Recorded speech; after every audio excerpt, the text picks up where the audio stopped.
Hey friends, it's your pal Mike Shea from Sly Flourish, here with another episode of Sly Flourish's Lazy DM Prep. In this weekly show, we go through steps from Return of the Lazy Dungeon Master while preparing for my Sunday D&D game. In this case, I am running the hardcover adventure Rime of the Frostmaiden.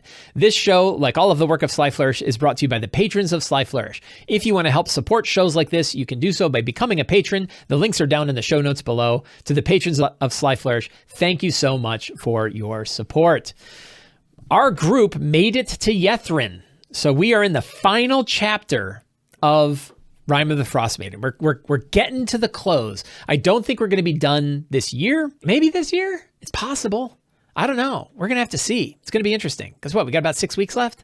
We could probably finish it this year, which means this would be almost a perfect 1 year campaign because I think we started right at the beginning of the year. So that will be really interesting. In our last session, let's take a look at our notes from last session's game. Oh boy. I learned a lesson. I have an experience I would like to share. And that experience is that mummy lords are kooky monsters. They are some dangerous monsters. The characters began in the Caves of Hunger. They were getting close to the entrance to Ythryn, and they had just woken up a Netherese mummy that was buried in a wall nearby.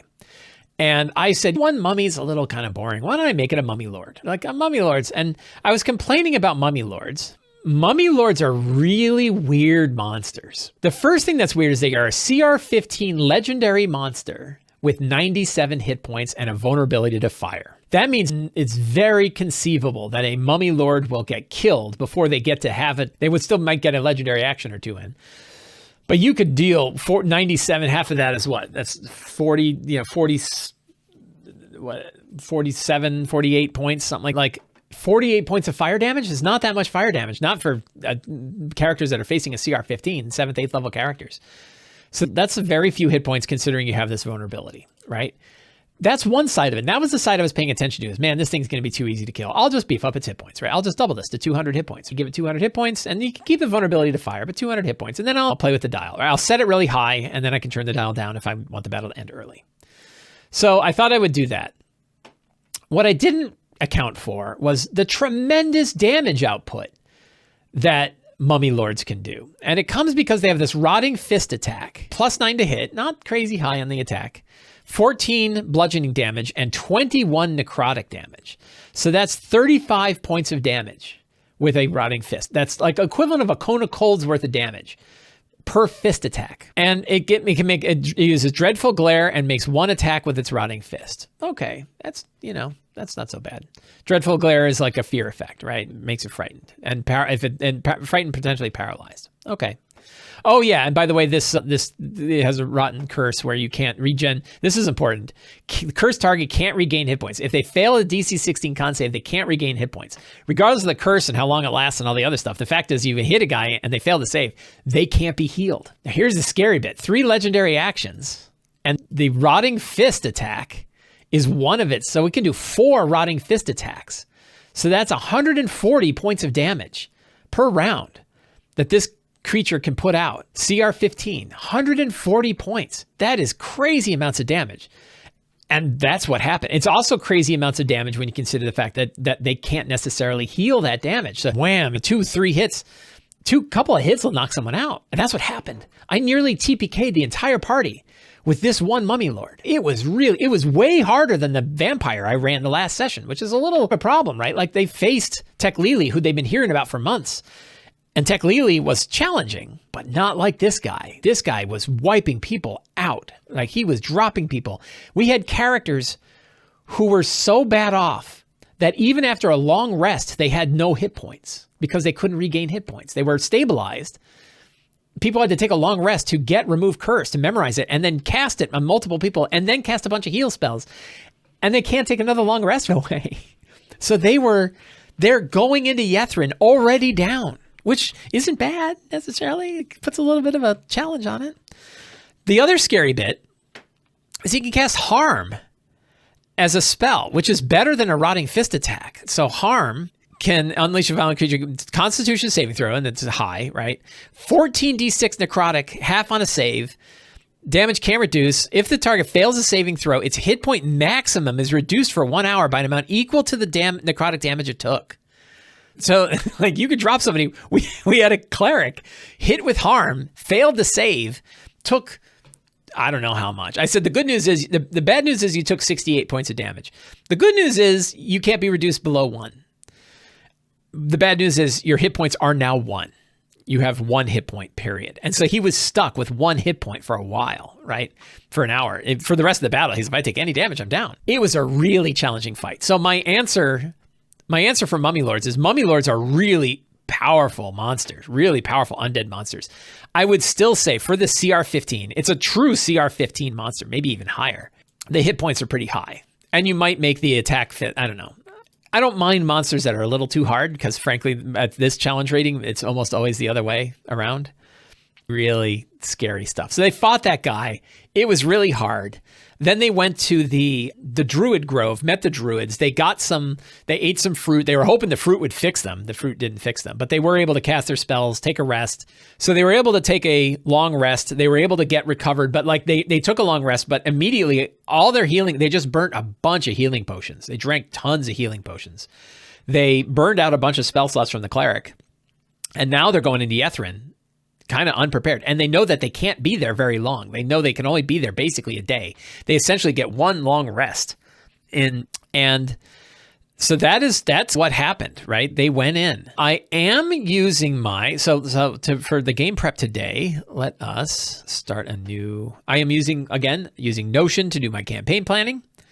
If you want to know more about Notion, you can see it in the show notes below, and including a template that can help you build your own camp. 21 November Sunday Frostmaiden. So let's take a look at the characters. We have today, Ilda is a half Goliath, half elf. She has the blood of Thrun in her. She's starting to hear Thrun's words. Thrun is an elder evil that is locked up in a powerful sarcophagus below Ythryn. And it's leaking, and those who are attuned to it are starting to hear it. And Ilda is starting to hear the voice of Thrun. We have Shadowhawk as a half Mind Flayer, half Drow sorcerer who has a Mind Flayer symbiote in his head that tells him things.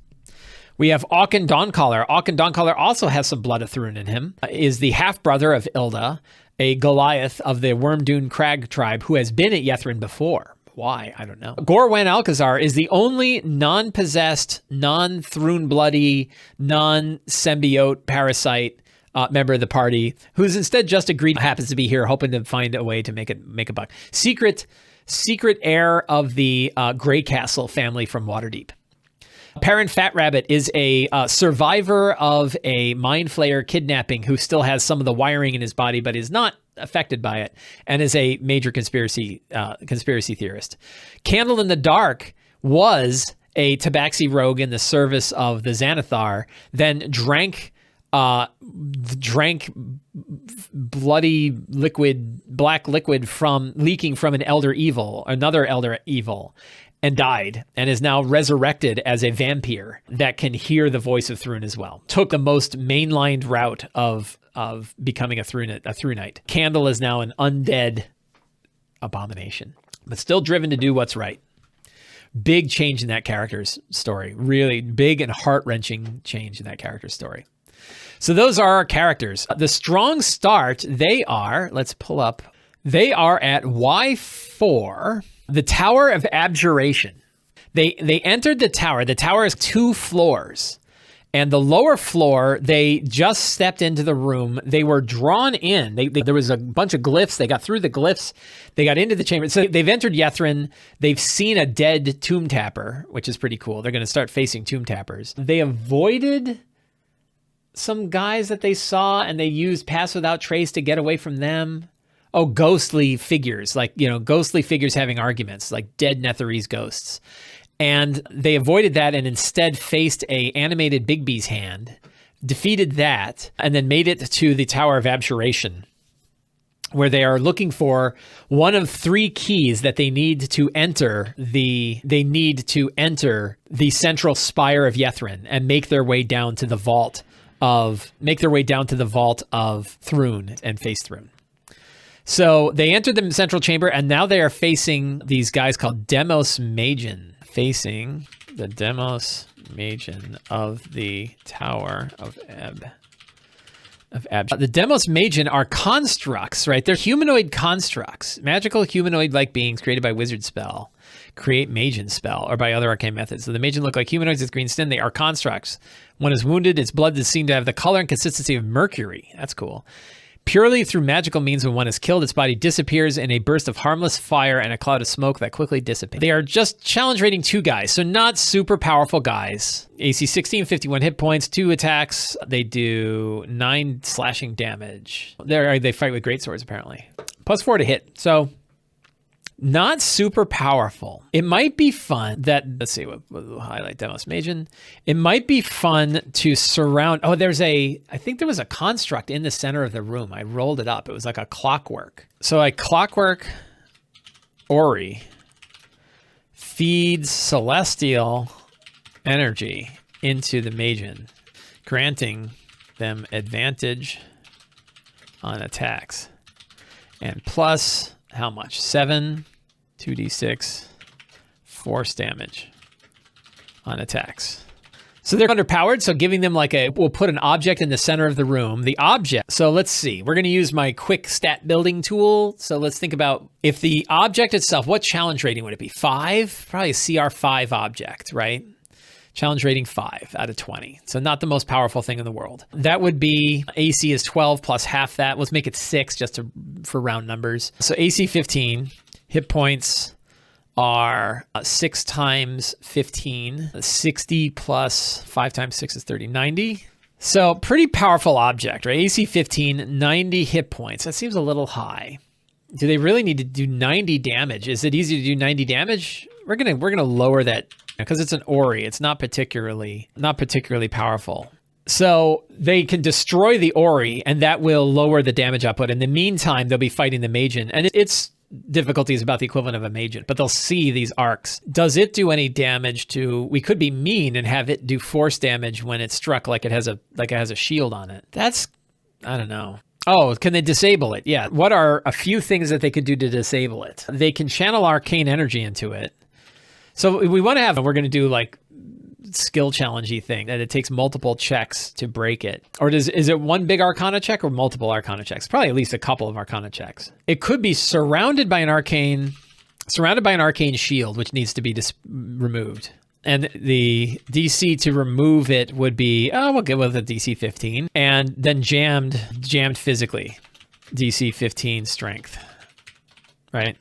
So now we have sort of, a couple different ways you could deal with it. You could just go beat the hell out of it and destroy it with actual attacks and stuff like that. Or you can break it down. And so here's a little tip, right? This is a different way of thinking about a skill challenge, right? Instead of thinking about it like how many successes before how many failures, we don't worry about that. Instead, what we say is, what is this thing? It is an Ori. It's going to look like the Superman thing, right? It's this big spinning thing. It has like a ball of energy as things are lining up, and it's drawing celestial energy into it and then arcing that out and hitting the Magen. And it's got a magical shield because the Netherese are not idiots. They put a magical shield of protection around it. So it's got like the equivalent of a shield spell. And you can smash through the shield spell and hit what's underneath. But if you're going to try to force it, you can't just force something in it. You have to break the shield first. And you can do that with an Arcana check. Dispel Magic would also do it. And then you got to break the thing physically. And breaking it physically is either straight damage or some kind of physical check. And then if somebody comes up with another creative way to use their skills to break it up, we can come up with that. Or certainly if they have things that they use. The thing is, we want to think about the object in the world, right? And the object in the world is like a 6 or 7 foot tall Ori of spinning rings with little balls that's encased in a magical shield that protects it. And it arcs out force energy or celestial energy over to the Magen. I think that works. So now we got like a fun, complicated fight, and we're starting right off in that. And it makes these Demos Magen a little bit more challenging than +4 to hit and 9 points of damage. They're pretty dangerous. So that's pretty good. So we have the fight with the Magen. We have so the next thing that's in this chamber is the Anvil of Disjunction. And it can destroy a magic item. I don't know why they would want to do that. Is there some reason that they would want to destroy the anvil? Cursed objects. But yeah, I don't know that the group has anything that they want to destroy. But maybe it's just a cool thing that they find. Find the body of an archmage. There is actually, let's see if I can pull it up. There's a supplement on the DM's Guild. The Ythryn Expanded Towers. I think this is the one that I picked up by Daniel Kahn. Daniel Kahn makes a lot of stuff. Daniel Kahn put out a series of supplements for each of the towers of Ythryn. I picked this up, and what I like about it is it has a good amount of lore for each of the towers. I will link to this. I will link to this in the show notes below. And what I dug about it is he expands each one. He gives them, there's battle maps for each one. Is this the Tower of Abjuration? Here's an example. And it's a nice short guide. It doesn't expand it tremendously, but it gives more information about each of the towers and includes a little map, which I like. But it's not, what I dig about this is that it doesn't break what's in the adventure. I don't have to rethink it. But one of the things that's cool is there's this whole history here. We have some good information. I should actually read that, shouldn't I? Male human wizard, respectable protection, security, important places, crowning achievement, development of the Anvil Disruption. Yes, his second greatest accomplishment was the impenetrable magic field that could be erected around the Spire of Nethras. That's cool. Mages of Tarath's teachings were new ways. Think about the life and magical draining abilities of the Farum, who sought to undo the Netherese civilization. When Ythryn fell, Tarath and his colleagues acted quickly to enforce the field, which protective magic was able to survive the crash, but met his end at the hands of a tomb trapper. That's pretty funny. So his body, we're gonna take this part and a secret. Oh, did I? Yeah, okay, I'm in the wrong. Well, let's close that. I don't want to make my life hard. So a secret is that High was killed by one of his own tomb tappers, who hated the destruction of a magic item. He wore bracers of protection, bracers of armor, that didn't seem to serve him. One of the items are high bracers of armor. Now, it would be cool. It'd be fun to add a spell to this. We're gonna get crazy here. Why don't we? Whoops, no, don't do it. No, oh no. Click the wrong thing. I don't know if this is gonna work out, but we're gonna try. This is Deep Magic by Kobold Press. And I think it would be fun to try to find a particular spell. Do they have spells by type? Ooh, I don't know if I'm gonna be able to do that. Yeah, so let's throw like a 3rd level abjuration spell. Is there an abjuration spell? Iron Mind. Iron Mind. One willing creature you touch becomes immune to psychic damage and mind-altering effects for the spell's duration. Concentration up to 1 hour. That's pretty cool. So we're going to grab that and we're going to cast Iron Mind. We're going to link to that. We're going to create a new page. Go to the Frostmaiden D&D. Go in here. This is actually, we're going to say it's an item and we're going to paste that in. So the cool bit is I can give this to, the players will have access to spells that they've never seen anywhere else because they're only in this Deep Magic book. It's a cool way to use like third-party stuff, is to make it things that they can only get from certain places. That probably took too long to do. But they're going to go up there, they're going to face these Demos Magen, they're going to see the anvil, they're going to find the body of High Abjure Tarath, find his bracers. With the bracers will be fine, the rest of his body will have been pulverized, right, into mash. And it's, wow, his bracers are so cool because the guy was just hitting him with a hammer until he was destroyed. That does give us a secret about the Tomb Tapper. We can learn about Tomb Tappers. Netherese Arcanists who created these creatures called them Thaluds, which means faceless, wrought from the fusion of magic. Insane hatred for non-human spellcasting creatures. Digest iron and blood, and sent in Therud to Underdark to exterminate enemies. No magic devouring funnel-shaped creatures known as Farum. So lots of interesting lore about Tomb Tappers, right? Magical wielding monsters. And we'll link to that. So another secret I want to have. So they're going to go there, they're going to go in, and then they're going to start picking other towers. And we need to take a look at the other towers. Need to take a look at some of the other towers that they may go to and see which ones we like. Because I think one of the things I want to drop in here is that, what's her name? Avarice is also collecting keys to get into the vault. Right, so there's another group that's going around from vault to vault. So I want the characters to go to a different vault and find out that it's already been cleared out. That Avarice and her drow have already cleared out one of the vaults. And then they can decide what they want to do with this. Monsters, Tomb Tappers. Why am I doing that? We have, what are those guys called? Demos Magen. What other monsters? So we have Avarice. Whoops. We have Drow, Elite Warriors, Drow Mage. Any other Drow? I don't know. I think we're okay with Drow Elite Warriors and Drow Mage. And we have regular Drow foot soldiers, right? These are the Knight's Kiss. So one of the characters is being hunted by a group of assassins known as the Knight's Kiss. The Knight's Kiss has grouped up with Avarice, and Avarice recruited them, and they're the ones making their way down in. So I'm replacing the Knights of the Black Sword with Drow, because it fits the story of the characters, and it'd be pretty cool. They already know that they're on the way. Avarice is an NPC. We have good old Janth Alwar. We have a new NPC. Let's see if I stuck him in the database. I don't see him in the database. In my last game, but I think I wrote him into the show notes, I hope. Or not the show notes, in the session notes. One of the things I did with the mummy, Delicos the Strife Hunter, Wevlos the Grave Cloud. Who was that? Oh, we have Zeke. Yeah, so we've got a few NPCs here worth talking about. I don't remember who Wevlos the Grave Cloud is. But Zeke is a former Drow of the Knight's Kiss. Now, executive assistant to Gore, once hated Shadowhawk. And when we say executive assistant, what we mean is zombie. He animated a zombie. This was a fun, in a success story, I had a good, successful use of safety tools that I'd like to share. So on the game last time, we had Gore, who decided he was going to animate dead on this mashed up drow and turn him into a zombie. And that's the kind of thing where, depending on your group, that may or may not go well. So I said, this is a good chance for me to use the let's pause for a minute. So I said, let's pause for a minute. Is everybody, let's break character for a second. Is everybody cool with Joe's character, Gore, animating the body of a drow to walk around with the group? And everybody said, yeah. All right. And anybody who hadn't been already chiming in said, yeah, we're good with it. And I went, great. Excellent. All right, back in character. And we drop back in. And it was a good way of I want to get experience with this. I want to try this. And it was a good way to try it. It wasn't weird.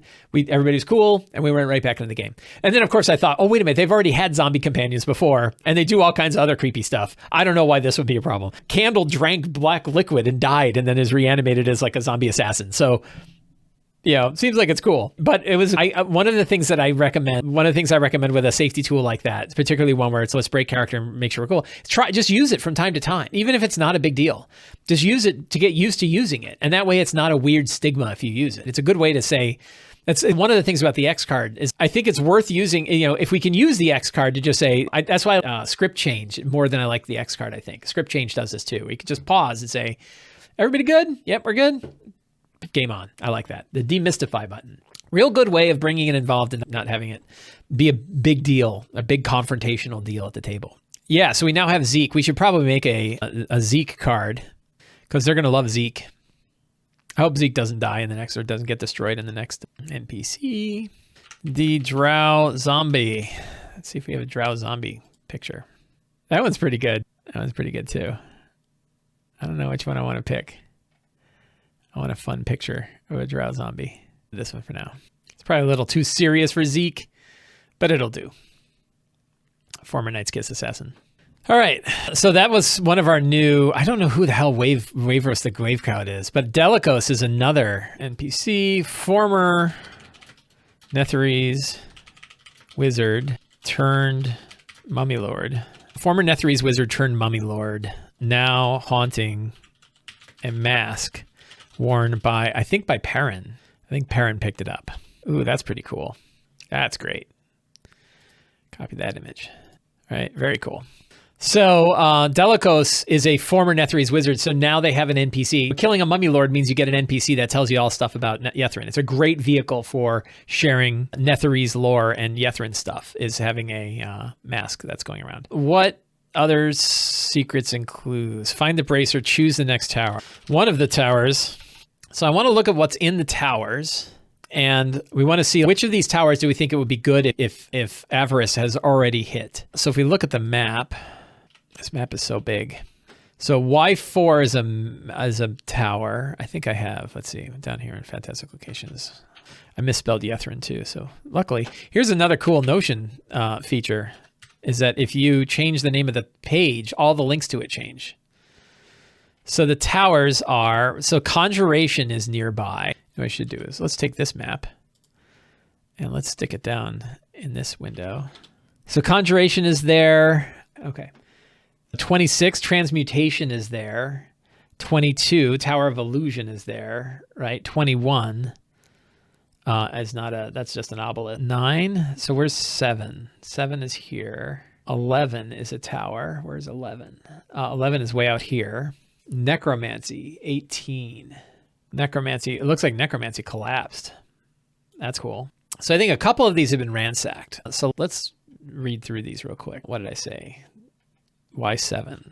Tower of Conjuration. There are living Big B's hands that attack. This is the one with an extra dimensional den with the night hags. I think I had mentioned the night hags before, but I don't think anybody ever paid attention to that. I don't know if I want to run them. Just, we've had hags already. This is the Tower of Conjuration. So what kind of interesting things? So I think the Tower of Conjuration is already, Avarice already cleared out the Tower of Conjuration and received its item. Okay. So if they go to the tower next, they'll find out that it's already been ransacked. They'll see the remains.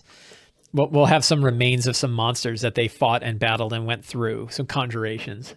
But it'll be pretty straightforward. They could learn some lore about the conjuration thing too, but they got to pick another tower.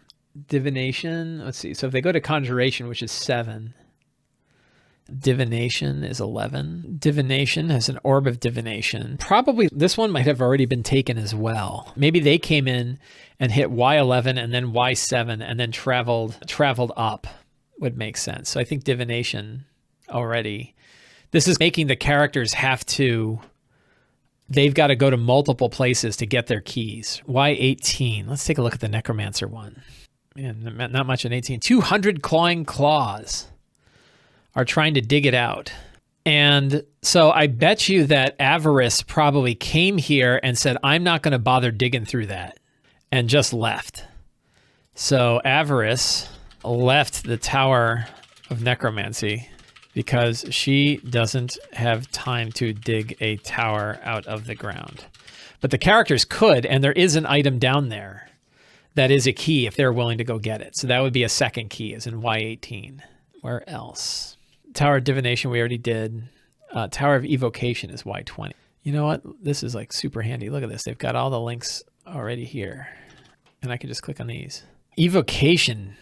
Alcove, suspended side block. This looks cool. I don't think she probably made it here yet.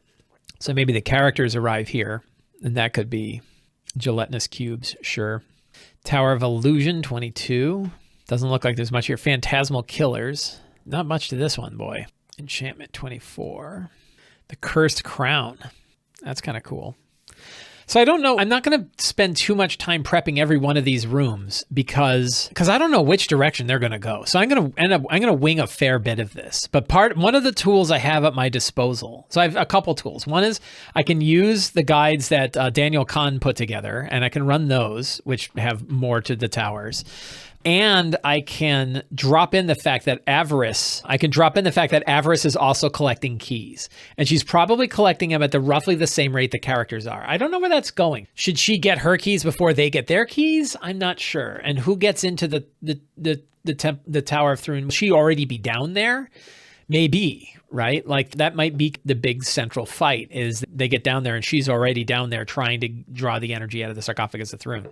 Maybe. It could be that this whole chapter goes really, because I'm skipping, like there's a fair bit of exploration that they can do here, but I bet they know what they're going to do here. So I don't know that I'm going to spend a tremendous amount of time here.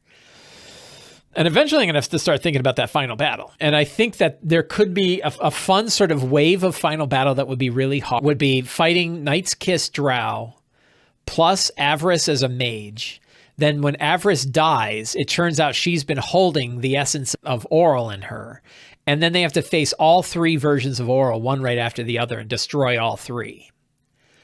And, oh, so this could be a secret, right? Oral, let's finish up our secrets here. Oral cannot see Ythryn, but is now aware of its existence and seeks its power. She'd been using the energy But that's been failing, and now it seeks its power to challenge the other gods. Avarice has become a physical vessel for Oral. For Oral's terrestrial physical vessel for Oral. So Oral has become aware. So Oral had not seen Thrun.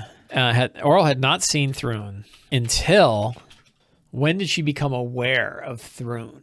Until she found Avarice told Oral about the true origin of Thrun and the power the Elder Evil holds, right?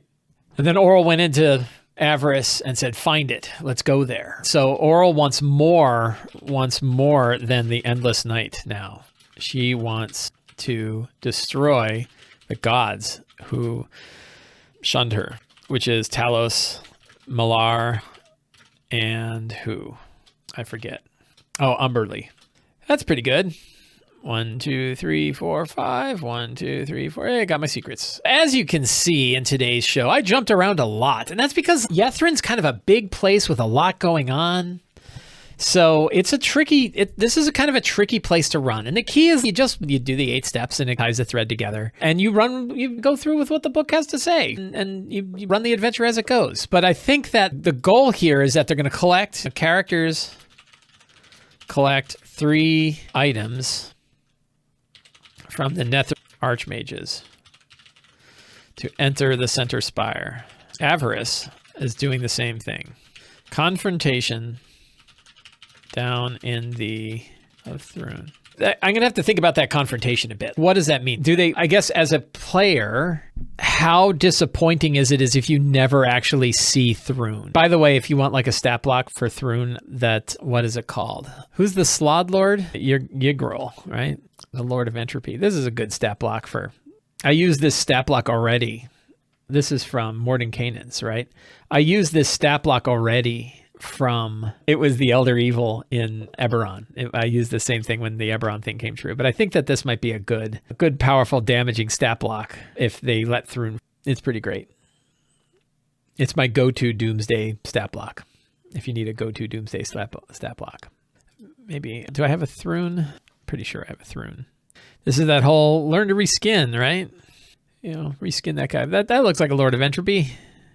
Lots of lore. So that's good. So I think we are all set. I'm feeling confident enough. I don't know. It's not perfect. I don't feel great because I don't know which towers they're going to. I don't know what sites they're going to go see. I'm gonna fall back. I wrote some random encounters up here. We've done this guy now, so I can kill the Big B hand. We'll just turn this into a checkbox.